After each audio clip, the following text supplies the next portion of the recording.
इस वीडियो में देखो हम क्वाड्रेटिक इक्वेशंस के क्वेश्चन करते हैं, ठीक है। स्पेशल टाइप के क्वेश्चंस हैं क्वाड्रेटिक इक्वेशन के, जो अलग होते हैं, पेपर में आने के चांस जिन क्वेश्चंस के ज़्यादा होते हैं। A train covers a distance of 300 kilometre at a uniform speed. एक ट्रेन है, वो 300 किलोमीटर की डिस्टेंस कवर करती है uniform speed. Uniform speed means उसकी पूरी ट्रैवलिंग के टाइम जितनी भी वो डिस्टेंस ट्रैवल करेगी, कवर करेगी जितनी भी वो डिस्टेंस, उसकी स्पीड सेम रहेगी, ठीक है। तो उसने 300 किलोमीटर की डिस्टेंस कवर की यूनिफॉर्म स्पीड से, सेम स्पीड से। If the speed of train is increased by 5 kilometre per our, जो उसकी स्पीड थी यूनिफॉर्म स्पीड, अगर उससे 5 किलोमीटर पर आवर स्पीड बढ़ा दें, इंक्रीज कर दें उसकी, तो it takes 2 hours less in journey, find original speed of train. तो वो अगर उसकी speed 5 kilometre per hour increase कर देंगे, बढ़ा देंगे, तो वो 2 घंटे कम लेगी 300 किलोमीटर को ट्रैवल करने के लिए, ठीक है। तो उसको 2 घंटे का टाइम कम लगेगा, 2 घंटे कम टाइम लगेगा पूरी जर्नी को ट्रैवल करने के लिए। जैसे 300 किलोमीटर है ना उसकी जर्नी, तो उसको कवर करने में उसको 2 घंटे कम लगेंगे। हमें ओरिजिनल स्पीड निकालनी है ट्रेन की, यूनिफॉर्म स्पीड, जो जिस स्पीड से वो पहले चल रही थी। तो जो निकालना हो तो उसी को लेट करते हैं। Let original speed is equal to, let original speed या यूनिफॉर्म स्पीड भी लिख सकते हो आप, original speed of train is equal to x kilometre per hour, ये मान के चलो, ठीक है। ओरिजिनल स्पीड हमने x किलोमीटर पर आवर मान ली इसकी। तो इंक्रीज्ड स्पीड क्या आएगी, उसकी इंक्रीज कर दी थी ना स्पीड, तो increased speed of train 5 plus कर देंगे, 5 किलोमीटर पर आवर इंक्रीज कर दी थी हमने, तो x plus 5 kilometre per hour, ठीक है। टोटल डिस्टेंस कवर्ड, कितनी डिस्टेंस कवर करती है वो, टोटल डिस्टेंस कवर्ड या total distance to be covered is equal to 300 kilometre. 300 kilometre की उसको डिस्टेंस कवर करनी है, ठीक है। और कितने टाइम का डिफरेंस आएगा अगर उसकी स्पीड इंक्रीज कर देंगे, 2 आवर्स, 2 घंटे का डिफरेंस आएगा उसमें। तो 2 घंटे का डिफरेंस आएगा, डिफरेंस मीन्स माइनस, ठीक है। तो ये 2 आवर्स है, टाइम है ये इस साइड, इक्वल टू की राइट साइड में टाइम लिया है ना हमने, तो यहाँ भी हम टाइम लेंगे दोनों जगह, क्योंकि टाइम में से आप टाइम माइनस करोगे तभी तो टाइम आंसर आएगा। आप 6 आवर्स में से 4 आवर्स माइनस करोगे तभी तो 2 आवर्स आंसर आएगा, ठीक है। आवर्स में से आवर्स माइनस करेंगे तभी आवर्स में आंसर आता है। तो यहाँ भी आवर्स लेंगे, यहाँ भी आवर्स लेंगे, ठीक है। टाइम लेके चलेंगे दोनों जगह, टाइम में से टाइम माइनस करेंगे तब हमें टाइम मिला है। तो टाइम का फॉर्मूला क्या होगा, अब देखो स्पीड का फॉर्मूला क्या है, स्पीड हमने किलोमीटर पर आवर में लिखी हुई है, स्पीड किलोमीटर पर आवर में लिखते हैं ना। तो स्पीड का फॉर्मूला क्या हो जाएगा, किलोमीटर ऊपर आया है तो मीन्स डिस्टेंस ऊपर आ जाएगी, और आवर्स नीचे आए हैं मीन्स टाइम क्या आ जाएगा नीचे। स्पीड का फॉर्मूला डिस्टेंस बाय टाइम। हमें किसका चाहिए, टाइम का, तो टाइम यहाँ चला जाएगा मल्टीप्लाई में ऊपर, और स्पीड नीचे आ जाएगी। तो टी की वैल्यू क्या आ जाएगी, डी बाई एस।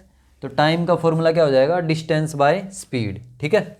तो डिस्टेंस तो दोनों केस में 300 किलोमीटर है। जब वो यूनिफॉर्म स्पीड से चल रही थी ट्रेन, तब भी उसको 300 किलोमीटर ट्रैवल करना था, और जब वो x plus 5 kilometre per our की स्पीड से चलेगी तब भी उसको 300 किलोमीटर ट्रैवल करना है। तो डिस्टेंस तो दोनों केस में क्या रहेगी, 300, इस केस में भी और इस केस में भी। तो दोनों जगह डिस्टेंस तो 300 रहेगी, स्पीड में डिफरेंस आएगा। अब स्पीड एक तो हमारे पास x है, एक x प्लस 5 है।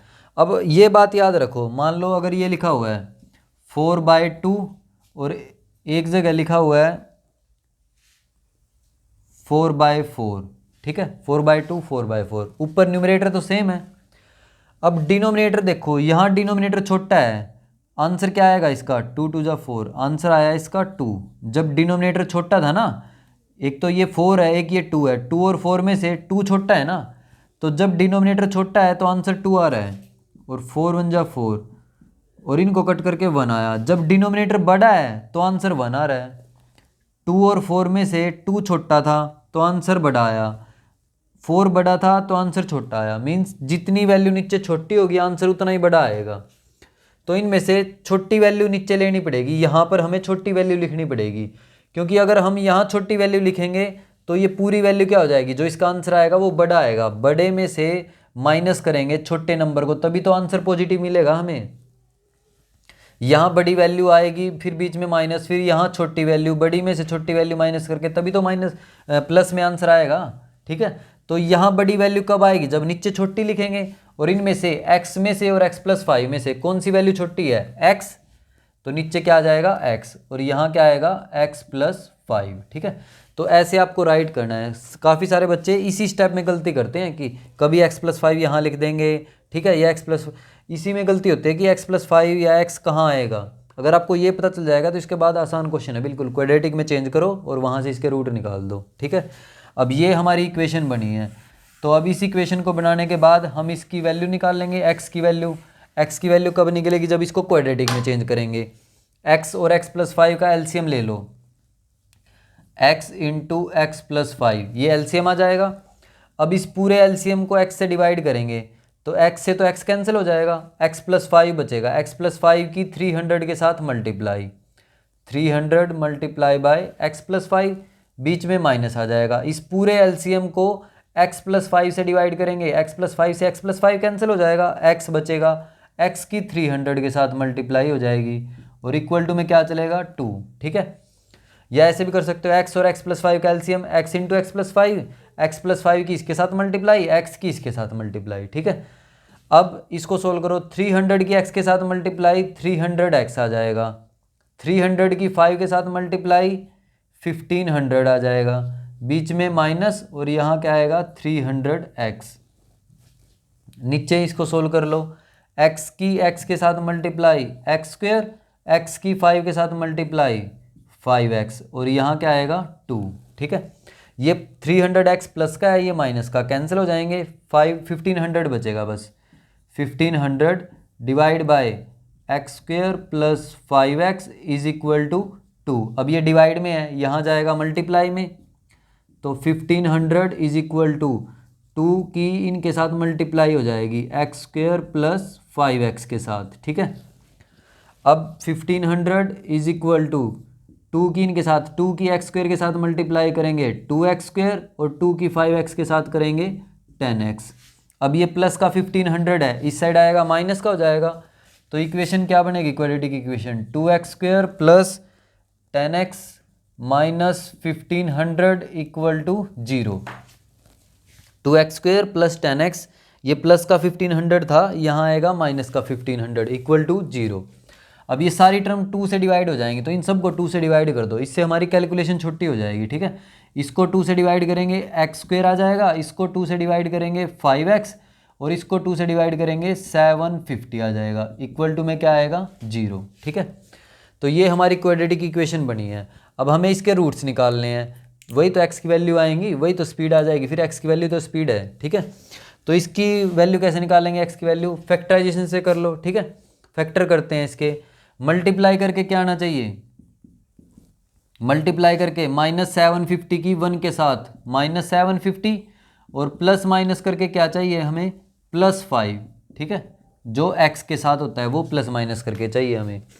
तो -750 के फैक्टर कर लो, उससे पता चल जाएगा, 750 के फैक्टर करेंगे, ये 5 पे रन हो जाएगा, 5 1 = 5, 2 5 5 = 25, 150 आ जाएगा। फिर 5 पे रन कर दो इसको, 5 3 = 15, 0, फिर 5 पे रन कर दो 6 आ जाएगा, फिर 2 पे रन कर दो, फिर 3 पे रन हो जाएगा, 3 1 = 3। तो ये 750 के फैक्टर आए हैं। अब इन सब की मल्टीप्लाई तो 750 आएगी, बस हमें ये देखना कि इनको ऐड या सब्ट्रैक्ट करके +5 आ जाए। तो वो कब आएगा, देखो 3 2 = 6, 6 5 = 30, इन तीनों की मल्टीप्लाई 30 आ गई, और इन दोनों की मल्टीप्लाई 25। तो हमें यहाँ से पता चल जाएगा कि कौन कौन से नंबर आएंगे, 30 और 25। तो अब इनमें साइन देखो, कौन सा साइन आएगा, ग्रेटर नंबर का साइन पता चल सकता है हमें, जो प्लस माइनस के साथ साइन होगा, प्लस का साइन है तो ग्रेटर नंबर प्लस का आएगा, ठीक है। और आंसर हमें माइनस में चाहिए, तो प्लस की माइनस के साथ मल्टीप्लाई करेंगे तभी तो आंसर हमारा माइनस में आएगा। तो +30 और -25, इनको 30 - 25 5 आ जाएगा, और इन दोनों की मल्टीप्लाई -750। तो ये हमारे फैक्टर हो जाएंगे, x², अब प्लस का 30 x हो जाएगा, x साथ में लेके चलते हैं इनके, -25x - 750 = 0, ठीक है। अब इस स्टेप के बाद इनमें से कॉमन निकाल दो, कॉमन क्या निकलेगा, यहाँ x² है, यहाँ x है, तो x कॉमन निकल जाएगा, x² को x से डिवाइड करेंगे x आएगा, बीच में प्लस x से ये x कैंसिल, क्या बचेगा हमारे पास 30। अब हमें तो सिर्फ x चाहिए ब्रैकेट के अंदर। x कब आएगा? जब इस -25 को दूर करेंगे। तो इस -25 को दूर कर दो, माइनस से माइनस कैंसिल, 25 से 25 कैंसिल, क्या बचेगा? सिर्फ हमारे पास x। अब माइनस से माइनस कैंसिल, प्लस आ जाएगा, 750 को 25 से डिवाइड करोगे 30, इक्वल टू में क्या आ जाएगा? 0।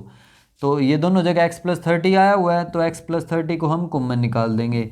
यहाँ क्या बचेगा? x, और इसमें क्या बचेगा? -25 इक्वल टू 0। अब इन दोनों की मल्टीप्लाई 0 है, या तो ये 0 होगा या ये 0 आएगा। आइदर x + 30 इक्वल टू 0 और x - 25 इक्वल टू 0। यहाँ से x की वैल्यू क्या आ जाएगी? -30। ये +30 है, राइट साइड में जाएगा -30। ये -25 है, राइट साइड में जाएगा +25। तो यहाँ से हमारी x की वैल्यू क्या आई? 25।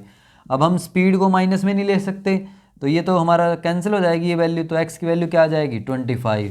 तो यूनिफॉर्म स्पीड, जो हमें स्पीड निकालनी थी ट्रेन की, वो क्या आ जाएगी? Uniform speed of train.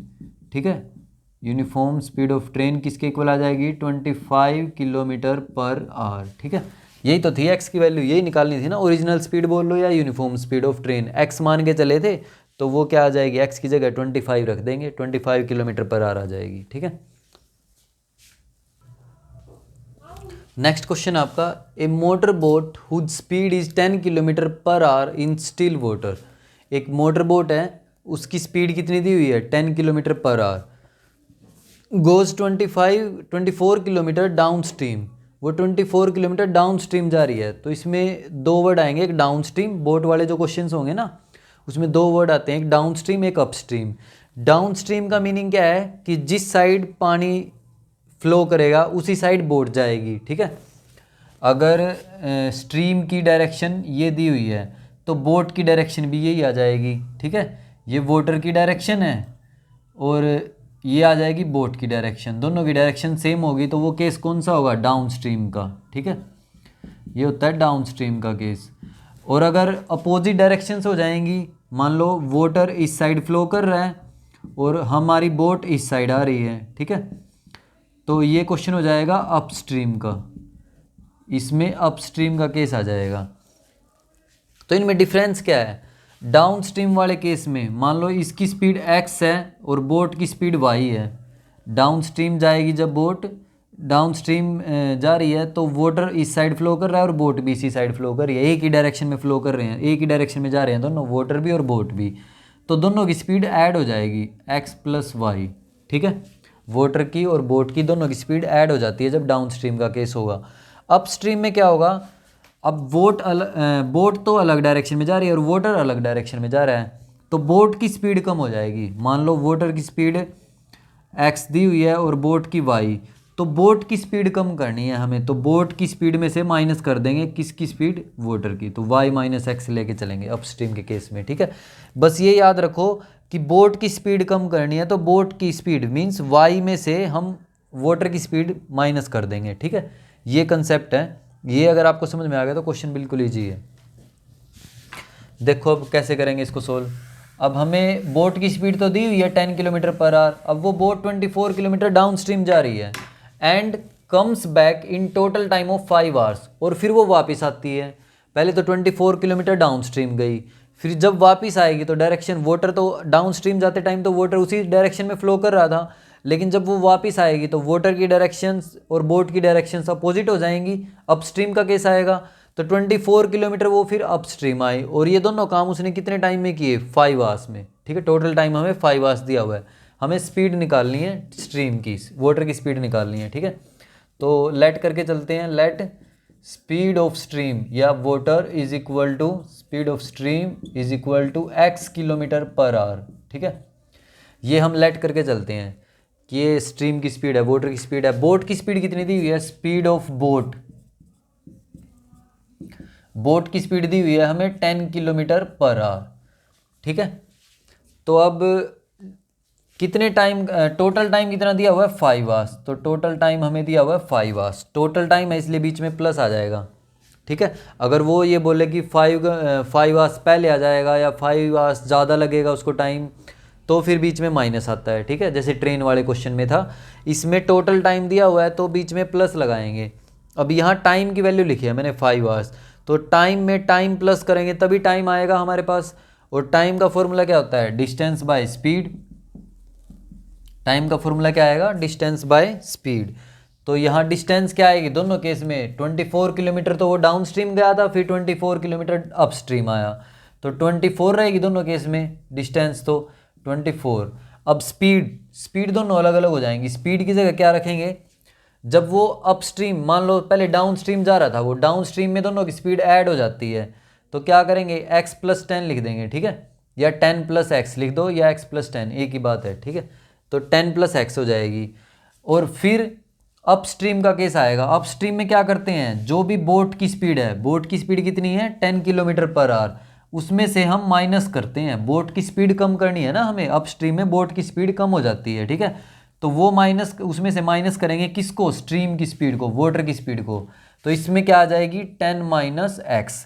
इसमें ये कन्फ्यूजन नहीं है कि 10 - x यहाँ आएगा, 10 - x यहाँ आएगा, क्योंकि बीच में प्लस का साइन है ना, तो इसमें कन्फ्यूज होने की जरूरत नहीं। आप 10 - x यहाँ भी लिख सकते हो, 10 - x यहाँ भी लिख सकते हो, जब बीच में प्लस का साइन हो। अगर यहाँ माइनस होता तो फिर हम देखते कि यहाँ छोटी वैल्यू लिखेंगे, तभी तो ये पूरा बड़ा होगा, और बड़े में से फिर छोटी माइनस करके प्लस का आंसर आना चाहिए। तो वो कब केस होता है? जब यहाँ माइनस हो। अब प्लस है तो ये दोनों वैल्यू इंटरचेंज भी कर सकते हो आप, कोई डिफरेंस नहीं आएगा आंसर में हमारे। तो इसके बाद अब हम इसको क्वाड्रेटिक इक्वेशन में चेंज करेंगे। एलसीएम ले दोनों का, 10 + x 10 - x, एलसीएम आ जाएगा 10 + x 10 - x। तो 10 - x की 24 के साथ मल्टीप्लाई हो जाएगी, 24 × 10 - x, बीच में प्लस, और 10 + x की 24 के साथ हो जाएगी 24 × 10 + x, और राइट साइड में क्या चलेगा हमारा? 5। अब 24 की 10 के साथ मल्टीप्लाई 240, 24 की -x के साथ मल्टीप्लाई -24x, प्लस 24 की 10 के साथ मल्टीप्लाई 240, और प्लस के साथ प्लस आ जाएगी मल्टीप्लाई 24 की x के साथ 24x। नीचे a + b a - b, तो क्या हो जाएगा? a² - b² और इक्वल टू में क्या आ जाएगा? 5, ठीक है। ये a ये b, a - b a + b, a² - b² के इक्वल आ जाएगा। ये माइनस का 24x, ये प्लस का 24x कैंसिल हो जाएंगे, 240 + 240 480 आ जाएगा। नीचे क्या बचेगा? 10 - x², और यहाँ आ जाएगा हमारा 5। अब ये दोनों उस साइड जाएंगे मल्टीप्लाई में, तो 480 किसके इक्वल आ जाएगा? 5 × 10 - x², ठीक है। अब इनकी मल्टीप्लाई कर दो, 480 = 5 की 10 के साथ मल्टीप्लाई 50 -5 की x² के साथ मल्टीप्लाई 5x²। अब इन दोनों वैल्यू को इस साइड ले आएंगे, क्योंकि माइनस का 5x² है, इस साइड आएगा प्लस का 5x² हो जाएगा, इसलिए इनको लेफ्ट में लेके आ रहे हैं। तो क्या हो जाएगा? 480 तो पहले से गिवन था हमें, और ये माइनस का 50 हो जाएगा, इस साइड आएगा, ठीक है, और ये माइनस का 5x² था, इस साइड आएगा प्लस का 5x² हो जाएगा, प्लस 5x² इक्वल टू क्या आ जाएगा? 0, ठीक है। अब इसको सोल्व करो, 480 - 50 यह आ जाएगा 430, और प्लस में क्या आ जाएगा? 5x² इक्वल टू 0, ठीक है। अब यहाँ से 430 + 5x², अब इसको उस साइड लेके जाएंगे माइनस, कहीं गलती हुई है इसमें, देखो यहाँ 10 का स्क्वायर किया था तो यहाँ 100 आएगा, इसको रफ कर दो यहाँ से, यहाँ नीचे 10 का स्क्वायर 100 आएगा, ठीक है। 10 का स्क्वायर करेंगे क्या हो जाएगा? 100 - x²। अब ये 100 - x² यहाँ जाएगा मल्टीप्लाई में, 480 5 × 100 - x², ठीक है। तो 480 = 5 की 100 के साथ मल्टीप्लाई 500 - 5x²। अब इन दोनों को इस साइड ले आओ, तो ये हो जाएगा 480 - 500, ये प्लस का 500 था, इस साइड आएगा माइनस का, ये माइनस का 5x² है, इस साइड आएगा प्लस का 5x² हो जाएगा, ठीक है, और इक्वल टू में क्या आ जाएगा? 0। 480 में से -500 करेंगे, -20 आ जाएगा, प्लस 5x² इक्वल टू 0। ये -20 राइट साइड में जाएगा, +20 हो जाएगा, 5x² इक्वल टू 20। अब एक्स स्क्वायर के साथ ये 5 मल्टीप्लाई में है, डिवाइड में आएगा। एक्स स्क्वायर की वैल्यू 20/5, तो एक्स स्क्वायर की वैल्यू क्या आ जाएगी 4। तो एक्स की वैल्यू क्या आएगी, दो वैल्यू आएंगी +-2, दोनों साइड रूट कर लेंगे ना। एक्स स्क्वायर का रूट करेंगे एक्स आएगा, 4 का रूट करेंगे 2 आ जाएगा, लेकिन प्लस माइनस के साइन के साथ, क्योंकि +2 का स्क्वायर भी 4 होता है और -2 का स्क्वायर भी 4 होता है, ठीक है। अब x की दो वैल्यू आई है, लेकिन हम एक ही लेके चलेंगे प्लस वाली, +2, क्योंकि माइनस में नहीं हो सकती ना स्पीड। तो स्पीड ऑफ स्ट्रीम क्या आ जाएगी, speed of stream is equal to 2 km/h, ठीक है। ये वाटर की स्पीड हो जाएगी या स्ट्रीम की स्पीड हो जाएगी।